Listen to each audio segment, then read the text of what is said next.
It's now time for the panel discussion, in which we're going to talk about, how do you really protect, as Mr. Sethi said, that you need to kind of think beyond the borders as a one critical aspect, right?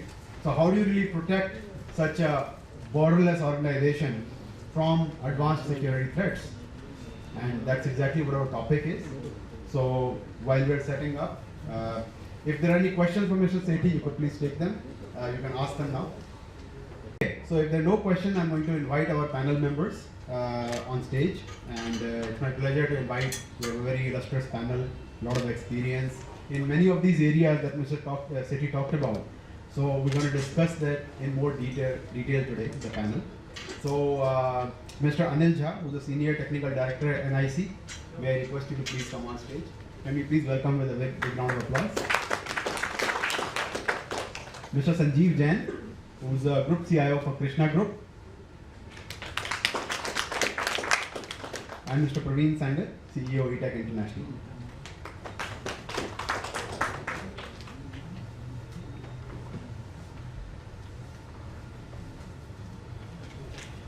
Welcome to the panel discussion.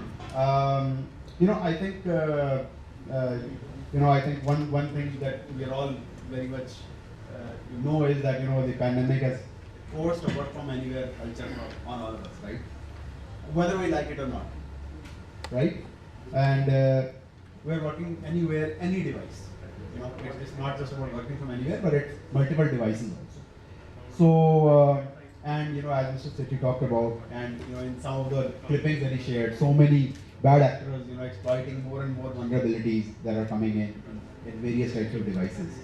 Since now they're out of the protection of the office environment, enterprise network and all that. So my first question is a common one to all of you to kind of tell me, how have you seen security threats evolve because of this? What have been your observations over the past 20 months? So can we start with you, Sanjeev?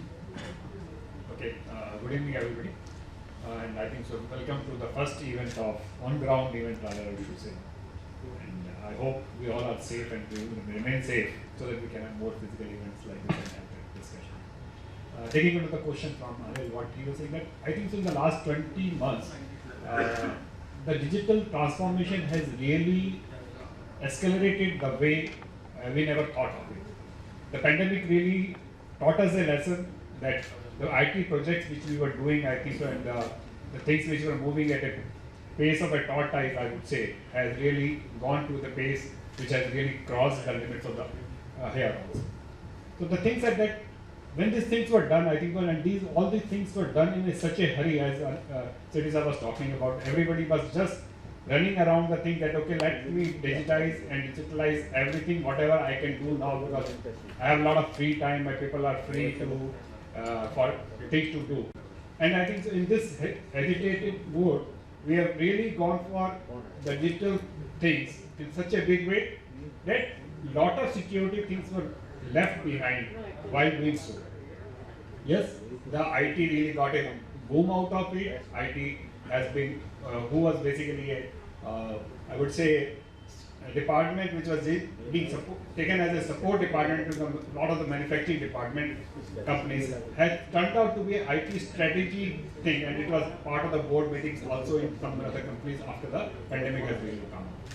But at the same time, the security which we have really forgotten, as we were talking about that IT and OT marriage happened during this period, we have really forgotten that when we are merging these things, we have never seen what exactly is happening into the behind the walls, which were basically IT was separate in most of the organization and OT was always a separate in other organization, as R&D was taking care of it or some other departments were taking care of it.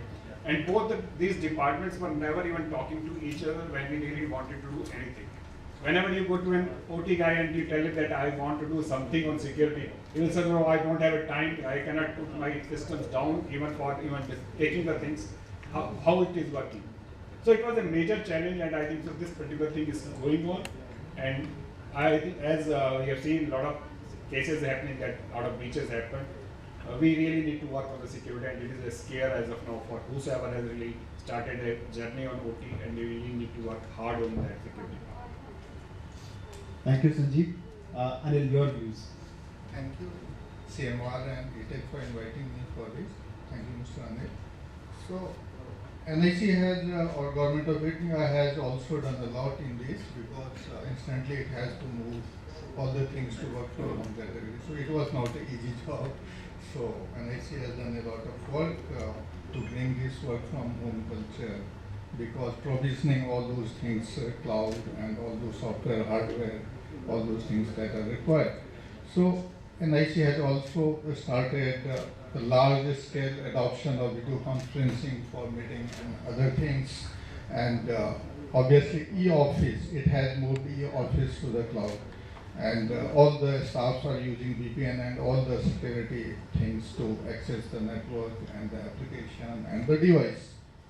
So in this world, as most of the things Mr. Sethi has already covered, so work from home scenario, what I see is, what is this? Actually, company has to adopt, bring your own device. Now it is our home network. So concept is bring your own home network to this network. Because when you are sitting in the office, everything is fast, as Mr. Sethi talked and a panelist talked. Everything is fast, our laptop, even the cloud, everything, entire stack is fast. But when we are moving to the home, altogether, the home network is not in our control. That is the change, if you see the change. That is the change, that home network is not in our control. How? Because we are using the laptop to access the office data, and home network, there are many other devices. Our children is using our device or connected to the same network. If you see the router, home router, maybe the same challenge is with the other OT devices on the network with the default login and password, right? Then if you see the fridge, other device connected, it is not passed. So the same vulnerability will come to the laptop where the office network gets connected. So there are privacy concerns and all those things. So we ultimately see the, as Mr. Sethi told, parameter seems failing. There is no parameter there because earlier in the parameter we are protecting through the parameter, we are safe. No parameter is failing, so different sort of thinking is required to protect in this journey, right? So like everyone is talking about the zero trust networks. So identity has become very important. Identity, a lot of filtering and patching all the device. Those things I see as a solution to the current problems. Yeah, thank you. Absolutely. I think good point that you've made there. You know, so work from home. So a lot of security issues are there. So that requires a lot of attention. So Praveen, you want to say something about the evolving security threats? Sure. Can you hear me okay at the end? Yes, sir. Oh, okay, great. Thank you. So before I share my perspective, I just want to briefly introduce myself. You know, I've been almost in the industry for 20 years, in technology industry, and I have been starting my career in research and advisory as a consultant. I worked with firms like IDC, then I moved to Gartner. In Gartner, I was a global consultant for e-commerce and sales transformation. I met many of you in my previous jobs, and I had many forums along with Mr. Shetty, and many of you have shared stage. We have done many keynotes, presentations. So it's like a deja vu feeling, meeting after 2 years, you know, and meeting everyone here. So thanks again for coming and joining us this evening. After Gartner, I was running a digital practice for NTT Group. NTT, the Japan conglomerate, which acquired Dimension Data and also NTT Communications. And then I moved into business operations. I was running shared services, setting up shared services for APAC region and driving all business operations consolidation. So a lot of finance and sales processes consolidation. Became a CIO myself. A lot of my hairs turned white during that process. And started handling the IT for 13 countries in the region, managing almost 17,000 employees, a $30 million budget, and a lot of pressure of business to digitize, you know, because NTT was cutting a lot of cost, and all the pressure was on margins. So create shared services, digitize it, take it to shared services. So doing a lot of work on automation and stuff. And got the pain point of cybersecurity, but I never understood till the time we got some attacks. And when we have 2 or 3 attacks, my CEO asked me, hey, give me a monthly report now. What is going in cybersecurity? So that's kind of where my cybersecurity journey started in NTT. 2 years back, I moved to ETEK International as a CEO, running that globally operations. and ETEK is a 25 years old cybersecurity company. They do only cybersecurity, nothing else. So they have done all different aspects of cybersecurity. A lot of breadth is there in cybersecurity. And core focus in Latin America, so having operations in Colombia, Peru, Brazil, and it's a US firm with operations. And we started almost last year India operations, so we're growing and scaling India operations. So I had a lot of experience, Anil. I just shared my background so that I can share some perspective with you. I had a lot of experience of this firsthand, and I divide this into two phases. I call it pandemic 1.0 and pandemic 2.0. Okay? So 1.0 was a reaction. It was like a shock, right? So every day, just kind of lockdown. Government announced tomorrow there is a lockdown, and everything shut down. That's happened across globally. Government reacted in panic. Nobody knows what is coming, and everyone thought that it's going to be very, very scary. It was very, very scary, but everyone was in lockdown mode. So government enterprises has to do is call and say, hey, I want to make 2,000 employees work from home tomorrow, and what I need is VPNs. Answer is VPN. Give me VPN connection. And when we start sizing the firewalls were sized for a traditional scenario, thinking that people will come to office and work. But nobody thought that firewalls are sized for a global scenario where people work from anywhere. So firewalls running out of capacity. The CEO is calling, hey, my application is not working. I have a slowdown. My management is not working. Now optimize. So we have to. The first phase was all about, kind of setting up basic connectivity. I would say basic connectivity and taking people to work from home. Nobody thought about anything beyond. Just give me connectivity to work from home, give me connectivity to cloud, and give me access. Very soon we started realizing that once we have ransomware attack, that the biggest, weakest point was endpoints. Because endpoints are going out, and what you're doing is a tunnel, which is VPN, which is not secure at all. And whether you have options of checkpoints or Fortinets or whatever, Pulse Secure. Pulse Secure was having major attack in China. They hacked into Pulse Secure. And in one single day, they have released 16 patches. And you imagine now you are having large organizations running Pulse Secure with 3,000, 4,000, 10,000 employees. And you have 16 different versions of patches running. And you have so much of attacks. What is the downtime of employee productivity has gone down? Right? So it created a major nightmare for many organizations because they forgot that it's not zero trust. It's like an open tunnel where everybody can go from one side to the other side. You can get malwares, you can get ransomware attacks, you can get compromised endpoints. Then we start talking about zero trust. Okay, let's implement zero trust. So we start going and talking about zero trust, how to implement zero trust, and started making people move to zero trust architecture on cloud, etc. So there was a lot of first, I would say, and but we are still kind of not taken up is the network democratization. It is talking about legacy networks designed for a legacy architecture. Right now networks are very open and it has to go all around, and you're connecting not only with employees but you're connecting with your partners. And when you're connecting with your partners, you have to also do the partner risk. The US Colonial Pipeline attack, right, or the US the attack about the meat production industry, the largest Mexico attack on meat production industry, was a pipeline attack. It was an attack from the supply chain risk. Their downstream partners were not so secure. So now we're having risk assessment of downstream partners. We have to look at their security controls, their processes, their systems. How secure are they before they connect with your larger enterprise? So that's kind of the second trend, which is supply chain risk, which is coming up into the picture. Because it's not about you only, it's about whom you're doing business with, and it's an ecosystem world, it's a digital world, all your operations are getting digitized. Talking about supply chain digitization. So that's kind of where the second kind of challenge which I saw coming in. So I think there are, if I summarize in terms of what we have seen and where we are going right now, I think there are 7 or 8 areas which I would see that where the market is moving. First one is that endpoint, right? Since you're working from home, endpoint security is getting a lot of attention. So you have to really you have to assess your endpoint. Somebody said to me, a bank called and said, hey, we are moving these employees to work from home. We're writing a work from home policy. So how can you help? So we said, give us your sample endpoints. Whatever version of different endpoints you have, give us 5 or 6 samples. Let us do a risk assessment on them. Let us do a vulnerability assessment on them. Then we can give you a report, what kind of controls you need, and how do you define your work from home policy. So policy and controls can go hand in hand. So endpoint is kind of becoming a big focus area. The second is a data leakage protection, DLP, data protection, because everyone is using Office 365, data sitting on cloud. You can put data on Gmail, you can put data on this, you can download your design documents, you can download, there's a lot of things, data sitting all over the place. And you cannot do a user behavior based data control, so I'll talk a lot about it in my presentation later.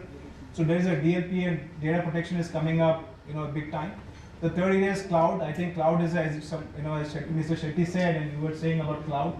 It was an easy initial push, but nobody created a safe landing zone in cloud segmentation. Hundreds of developers accessing cloud. Who is doing what on that cloud? Or who is changing what codes? Nobody knows. We're not even in cloud segmentation. We don't know. We don't even PAM in the cloud. So those kind of things are catching up. The cloud will get much more stringent security controls. IT and OT security. The example of US Colonial Pipeline. IT and OT were very separate. IT had controls. OT never had controls because OT was isolated. Now you're connecting IT and OT, so the risk is increasing, and it can be measured. So IT and OT is getting a lot of traction. As you're digitizing, there's a lot of apps and DevSecOps. So that's kind of what is another trend that I see coming up. And I think one which is really catching up is, I already talked about network democratization. So taking network to the cloud, not a traditional design of firewalls, IPS. You have to see how you are connecting the networks in the cloud and bringing the network. So I would say these are 6 or 7 major trends which is emerging, and that's what I'm seeing from many clients, not only in Latin America but also from India in the discussions. I think in India now the government is passing a new rule, new regulation. Today there was the government committee talking about 15 crore fine or 4% of the global turnover. So data protection will become a big challenge for many enterprises because there is no controls. So that's kind of this is going to catch up a lot in Indian enterprises as well. Thanks, Praveen. I think really well illustrated. You've really given some hands-on examples of what kind of problems people face. I could see nods, people, remembering the pain points they faced when the entire network was inverted inside out, right? Protecting the entire network was fine, but suddenly the whole thing got inverted, and there were all these issues about VPN and VPN security and the patches. I think we all remember now some of those old times when we really had that issue. So thanks for that, Praveen. And then I want to share one example, interesting example. Sorry, I just remembered. I have a lot of stories to tell, but I'm sharing one story. There was a large group like Reliance, So it's like a group conglomerate, 17 different companies in that group. So, they called us to implement Zero Trust, and they have a VPN. We deployed some users on VPN. They use VoIP technology, voice over IP. So now you're using VoIP, and when there is no technology enabled because voice depends on IP to IP patching, right? When you're doing Zero Trust, the IP is not available, so you cannot implement VoIP offline. So there was like we had to do a lot of different types of turnarounds for VoIP users for this segmentation. We had to implement in 3 nights, almost 2,000 users on Zero Trust because their firewalls could not scale. 3 nights, that was a challenge that they gave. 3 nights implement on cloud, a Zero Trust network, use a technology from US. We implemented and give them access so that they can start working to get 2,000 users connected and take only VoIP users on VPN and remaining outside the VoIP. So I'm just kind of giving an example where the challenges that we have seen. Yeah. A lot of interesting such examples have happened where people have suddenly, have to secure network, people from out, as they move out of the organization. So good, thanks for sharing that. Sanjeev, I'm going to come back to you on the OT security bit. I think we've already had some discussion around this OT and why it's important and all that stuff. But I think what's really important to understand is now moving forward, what's really happening. You talked about earlier, the OT guys would say, "Nee, I don't have anything to worry about." But now suddenly things are becoming important. How do you see, OT security and protection of that moving forward? What do you really see? See, the basic thing is, as of now, since we have already started moving on to that place that we are trying to merge an IT and OT, but that awareness still is missing into it because the pandemic, after the pandemic was over, or rather I should, the pandemic lockdown was over, people have come back to the offices and there was so much pressure on the persons in the operations team to really run the plants so that they are able to cater to the OEMs or to the users they have. So that particular part as of now is still missing. I think so. What we have done into our organization, we have tried to do the network segmentation was always there for IT and OT part in all the organization. But what we have done is that we were not able to implement Zero Trust for all the IT part of it, but we have implemented the Zero Trust for the OT part. That nobody is allowed to really put in anything onto the OT because now it is a part of the part. We had started doing app segmentation. We were talking about network segmentation, now we are doing app segmentation.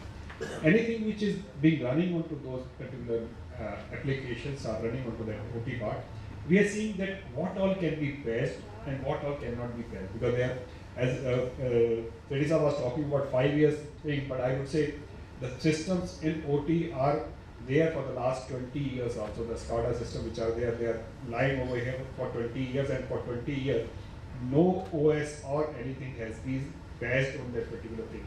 We still have machines which are running on Windows 7, and when we ask somebody to replace that machine from Windows 7, the guy says no, the application doesn't support on Windows 10. How do you really do that part?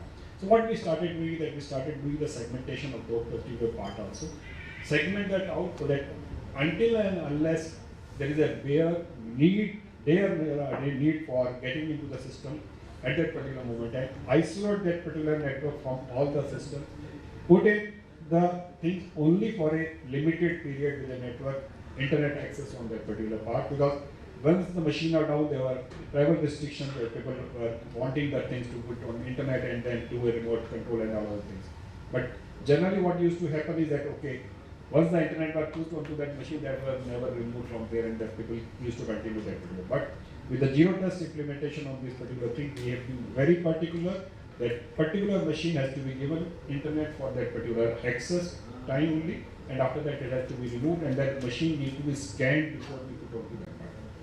We have stopped bringing in the USB drives or the things to be put onto these machines directly.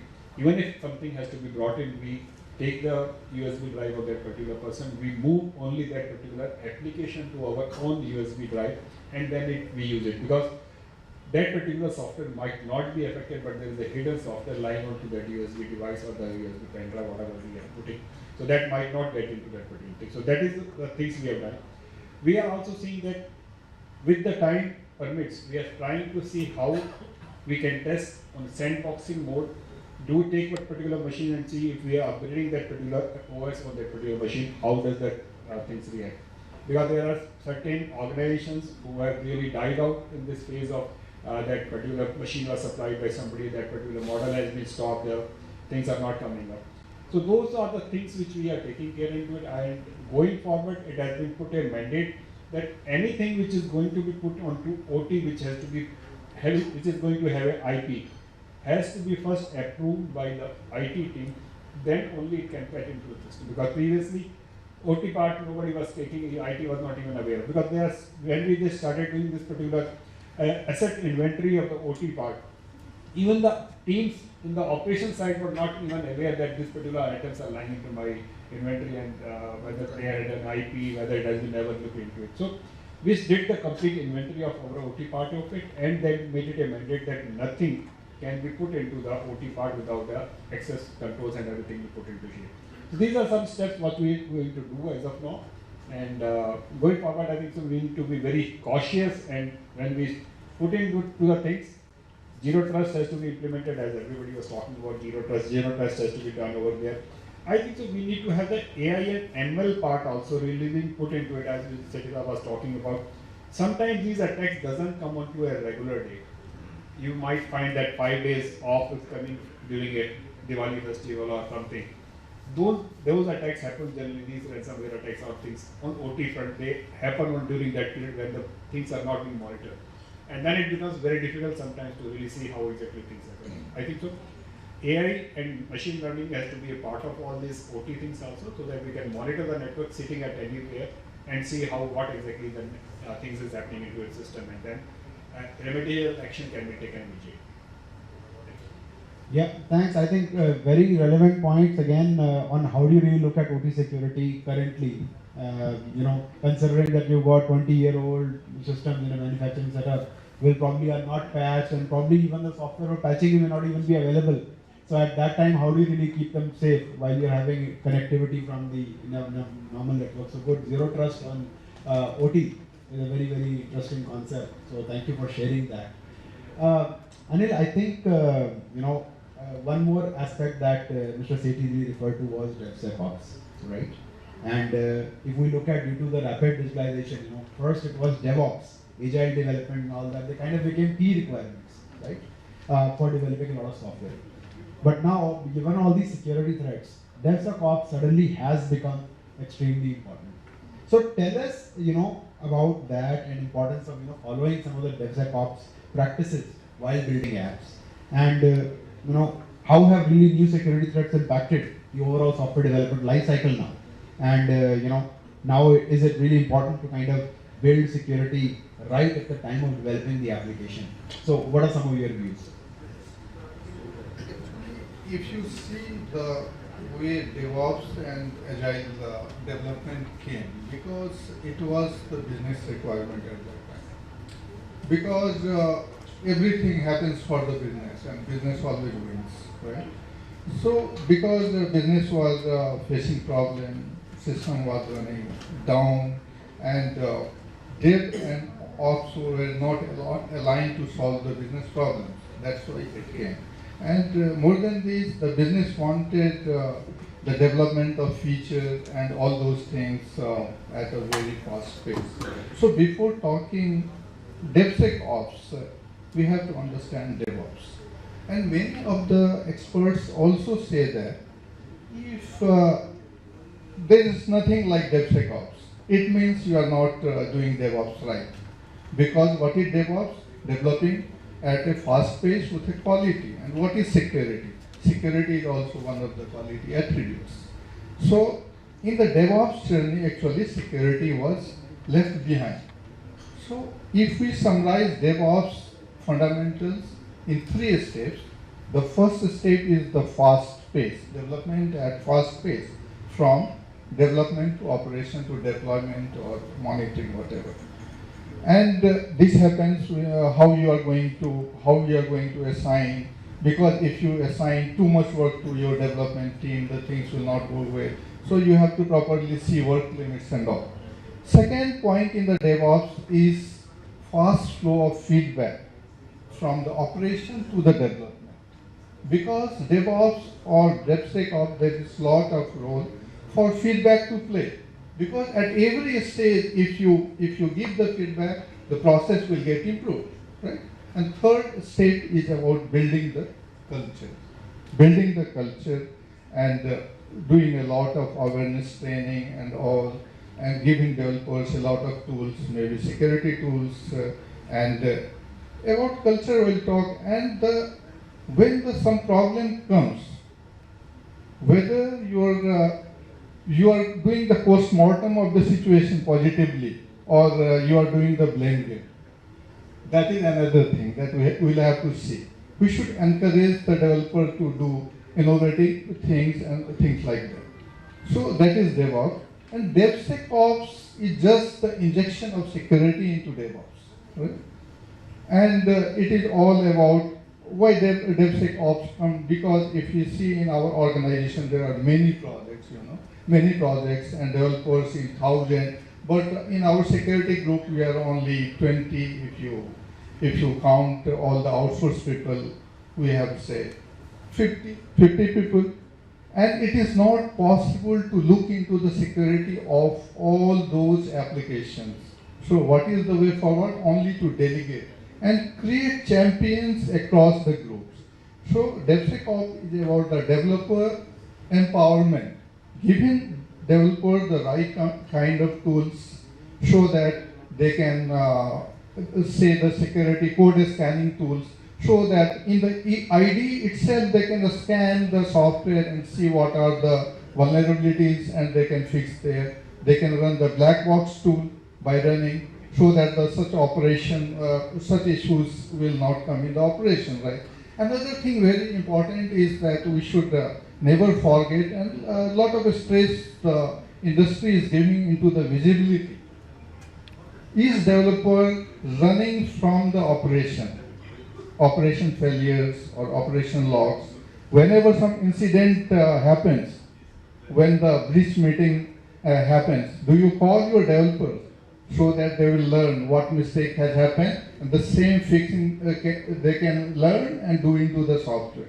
So that is about the DevSecOps. Another thing you talked about, DevSecOps requires building the secure SDLC. As Mr. Sethi pointed out that it has not to be the afterthought. From the inception of the project till the time we throw the project, it is not getting used. We at every point, not only sitting left, but we have to think about the security in the left, at the center, everywhere. Right? So building the culture at all the touch points, we will have to think about the security. And there is advantage to it in terms of cost and quality. Some years back, I read some research report of IBM, I think, that if you suppose one vulnerability comes in development and the same vulnerability comes in the operation, if you require 1 man month, 1 man day to finish in the development, then the same vulnerability will require the 100 or 1000 man days, and you can add to your image loss or reputation loss, whatever is happening. So that is the part of DevSecOps. You know, the interesting thing is, you know, a few months ago I was moderating a virtual panel discussion. You know, only virtual. We are only doing virtual. You know, a few months ago, just a few months ago, in which DevSecOps was something that had just come as a new concept, just about a few months ago. And this was a security head of a large telecom company talking about it, and he said that, you know, DevSecOps is new, it has come in, but yeah, you must think about security right at the time of developing applications and all that. And right now we're hearing about, you know, going so deep and looking at, you know, security at every stage of the development process and how far we have come in just a few months. So it's really grown fast. But another point you mentioned was about, you know, so many projects that are running in the company, you know, and everything has to be secure. Which actually, you know, if I were to draw a parallel, because there are so many projects running, you know, there are going to be different types of tools that are required to safeguard all of them. You know, which is where my question comes to Praveen. That, you know, there are so many now security tools, right? There's just something for just about every type of security threat out there. There's a security tool, you know, that you have to use. Doesn't that kind of become a management nightmare? And how do you really manage it all? I mean, do you consolidate? Do you look at a common dashboard? Do you look at an SOC? Do you look at AI? What do you really do? I think very interesting this question. You know, security is a very fragmented market. It's by nature is a very fragmented because it's a very specialized market in itself, right? And it's complicated and complex. So since it is very fragmented, you will find that there are different types of tools for different types of use cases or challenges that you are trying to solve. So endpoints, I have an EPP or endpoint protection or EDR. Right? You have a network, so you have a network security tool. You have a, you know, you have put firewalls. You have to look at anti-access management. It's a specialized tool. You are doing PAM. There's a specialized tool. You're looking at DevSecOps, a specialized tool. You're looking at OT security because OT protocols are very different from IT protocols. So those protocols, you have specialized tool who talk to the SCADA system, right?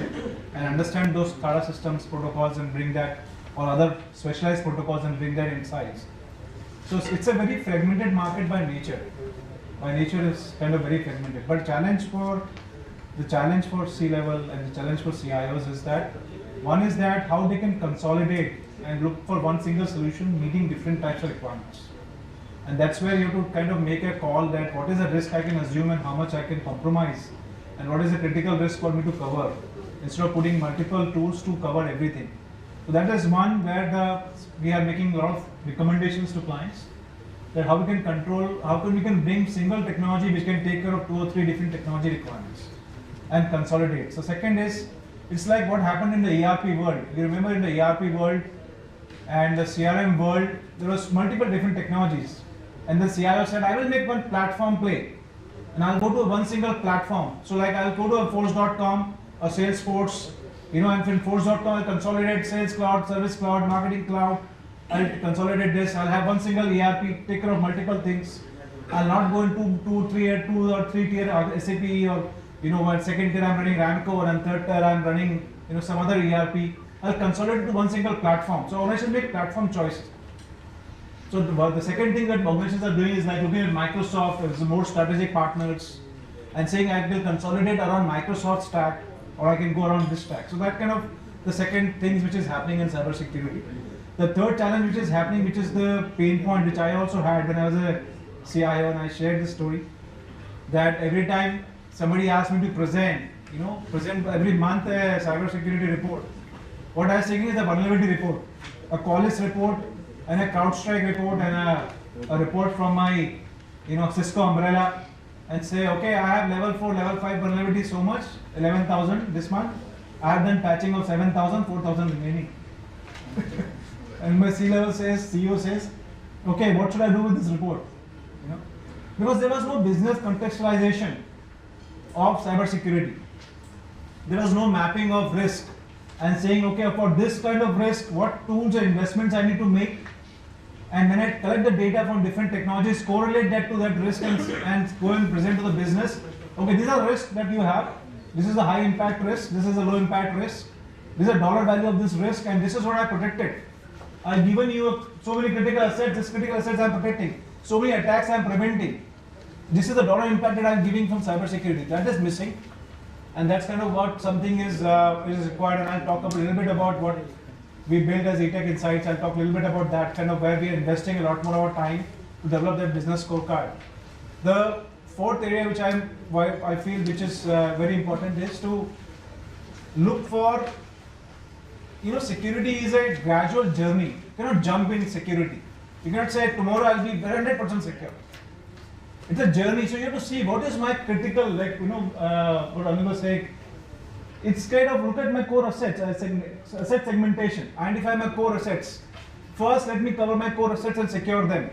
Tighten this, because it's not about putting a technology, because technology will give you alert. Who will take the operational input of that alert? Who will fine tune the controls? Who will put the patches? Who will do everything, right? It's a whole journey and cycle. So technology, process, people, you tighten the system, you bring it to a first level of maturity. Then you say, I'll add more assets, second level of maturity. Then you say, I'll go to proactive risk management, cyber threat intelligence, okay, third level of maturity. So it's a cycle. And as you go more and more mature, your investments will increase. So you have to also convince your business that I'm going to cover to this level with these investments. Because you have to go and sell to the business and ask for more money. There's a limited money. Especially in COVID, they said, okay, digitize, but this much money. And in this, do everything that is possible. So, that becomes another challenge. Everyone wants it, but doesn't want to invest. So you have to then make a plan and a journey, right? And then go at, okay, it's a kind of gradual journey. What I will achieve in this year, what I'll do next year, how much investments I'll make, how much risk I'll protect, and I'll convince my C-level that this is the way to move forward. So this is essentially, I would say, as a night level challenge for many C-level. I think the biggest challenge is to sell it to the, every management team will say, I want security best. I want best. But when you say, okay, I want money, no, I don't have money. The money is limited. So whatever you can do in this best, give me that. Am I right? 100%. No, you're absolutely right. I think managing this risk becomes a huge challenge, because you have to convince people that, unless and until you can make them, convince them that, this is a huge risk to the business. That's the only way to kind of really get the budget for it. And it's a gradual journey, as you rightly said. But speaking of risk, Sanjeev, and you talked about OT security. How do you really strike the right balance between IT and OT risk management? Yeah, I think so. Praveen touched about the pain point, which I think the guys sitting in this room must be having this pain point. That IT security is as costly as keeping a security guard at your home, and you see that the cost keeps on increasing. If the security guard is put onto a place, the cost is fixed. But in the IT security, the cost is not fixed. Today, you have taken a security step, and with a new attack or a new malware or something coming up in the things, today you have gone to the management and said that, okay, I'm securing my assets, I'm covering it by 99%, and after 6 months, when there's something new, you go back to the management, oh no, this particular new thing has come up, I need more.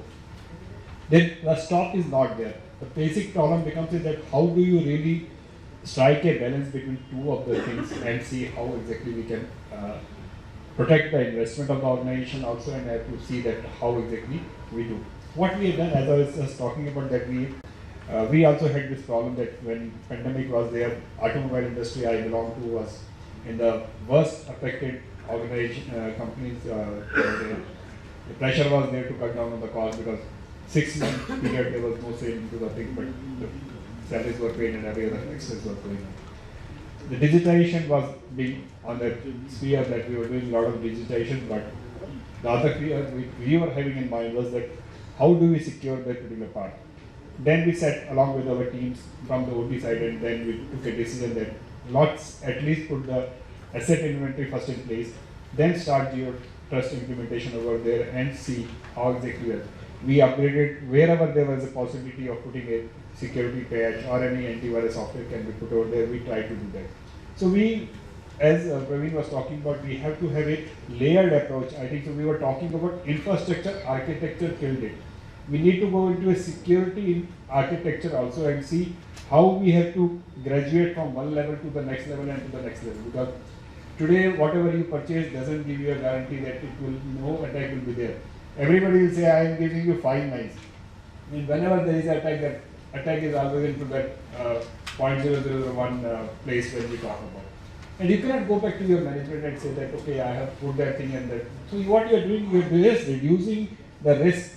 And I think the risk assessment metrics need to be put into place in every organization, because now it is a board requirement also that risk metrics which should be put. Assessments should be done. And investing onto a monitoring tool would be much better than putting lot of devices into the system and then see what exactly has to be done. If we really do the monitoring and we are able to see that, okay, this particular thing is being a question mark, it is easier for you to really attack that particular thing at that particular moment of time, instead of putting everything, as Cities I was talking about, take 10 firewalls or 10 take different types of things. That doesn't really help the things.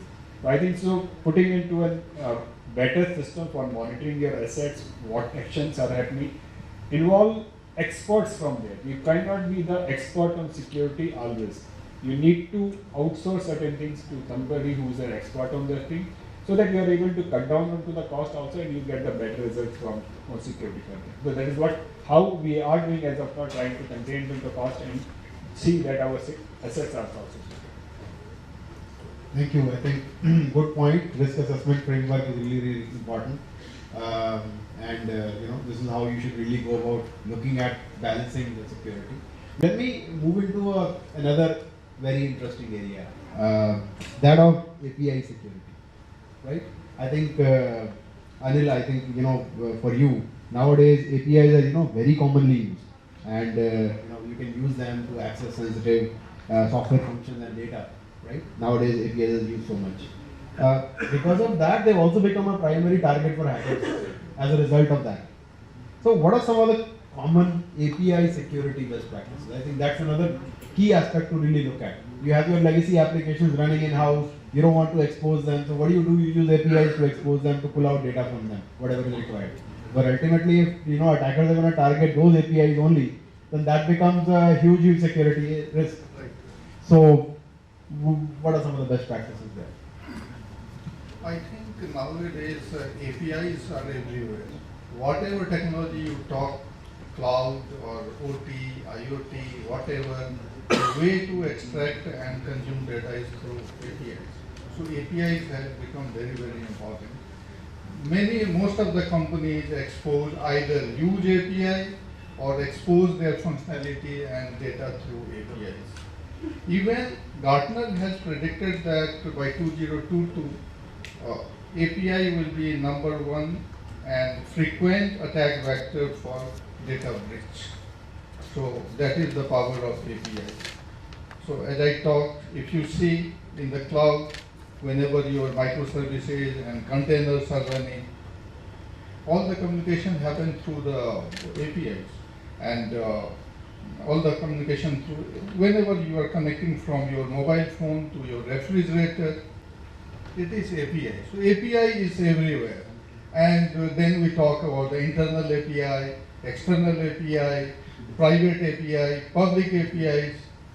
So some of the experts I listened, he talked that there is no such thing called the internal API now. Same kind of security defense we need to put either internal or external, because in the work from home, I don't know where from the attack will come, on which machine, and then how it will go, and the movement will be to the internal API.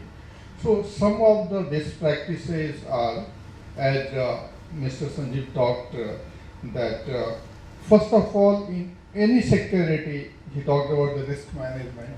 So first of all, we can do security. I have come from a developer background. You cannot secure which you don't know. So first of all, know your assets. Then only you can secure or do the risk management on it. So know your assets for what you are going to secure, right? So that is the first system: internal, external, public, private, whatever kind of API. Another thing in the API world has become very important is that you have to go all the communication over encrypted channel like TLS, and then TLS with secure configuration, right? Another thing is that data validation becomes very important, because many of the attacks comes through the user input. Recently we heard about, yesterday, last week, all the experts are busy with this Log4j attack, no? Yeah. If you see how this attack happened, it was through input validation. So input validation is very, very important. And in another kind of defense could be very important is the authentication and authorization. Who is coming to access our API?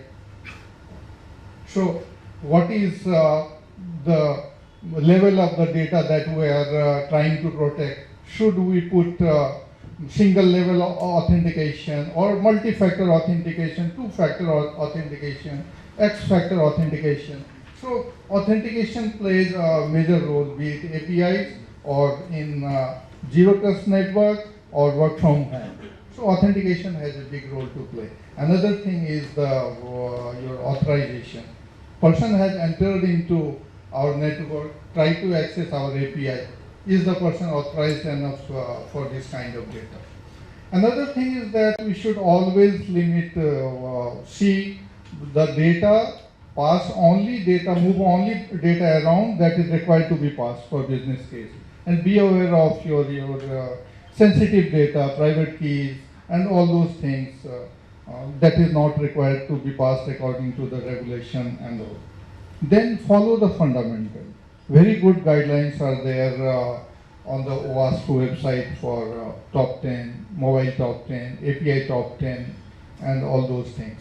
And in addition to securing the API, we also need to secure, because we are securing the APIs for securing the data. So backend security becomes, data security becomes very, very important here. These are some of the best practices. Right? Yeah, thanks. I think very well illustrated on API security, what should be done.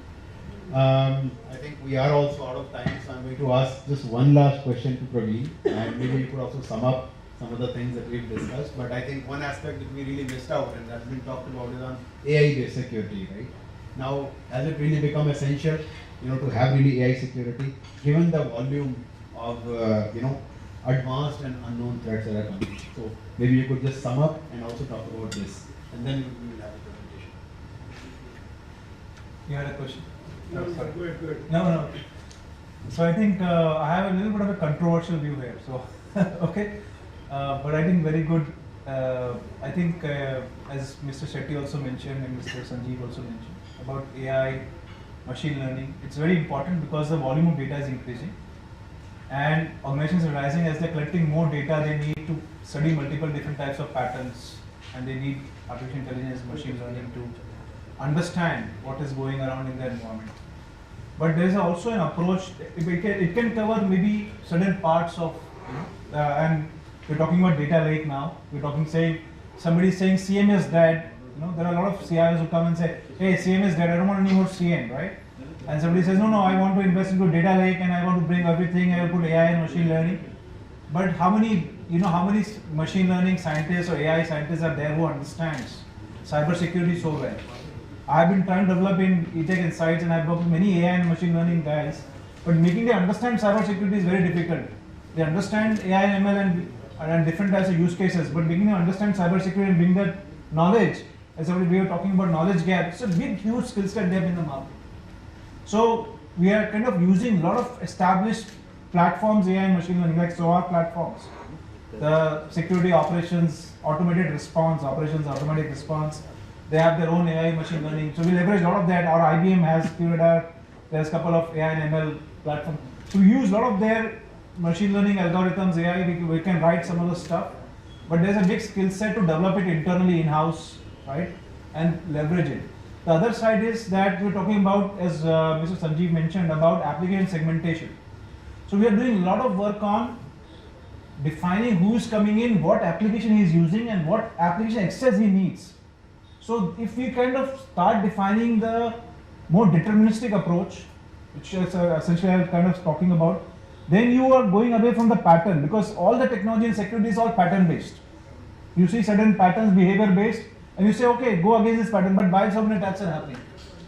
So now you are saying, don't go only on patterns, but start looking at segmenting users, segmenting applications, defining the roles, and now applications becoming very, very user centric, and understanding who is coming in, what kind of behavior he should have in this application.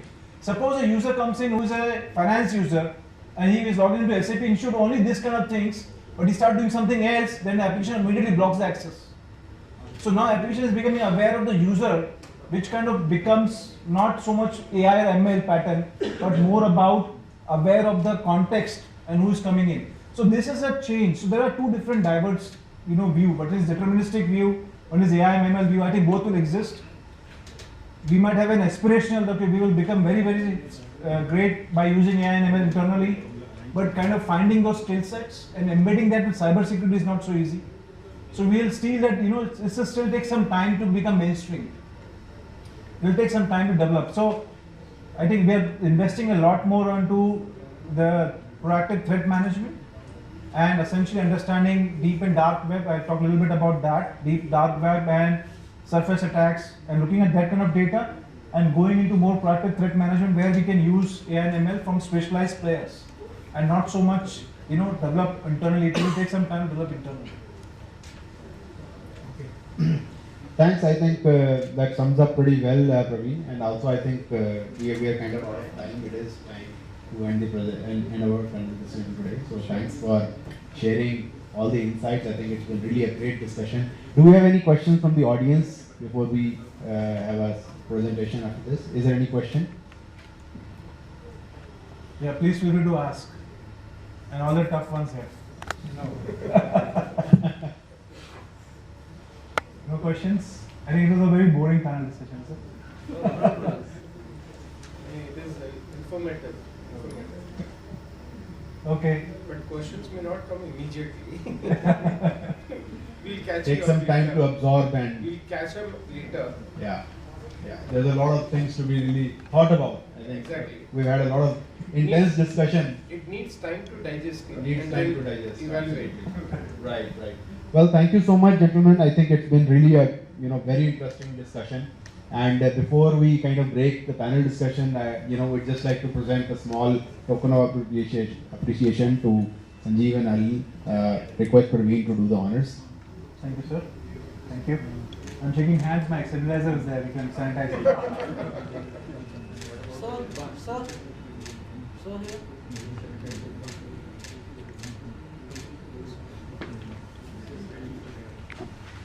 Thank you, Sanjeev. Thank you. Thanks so much.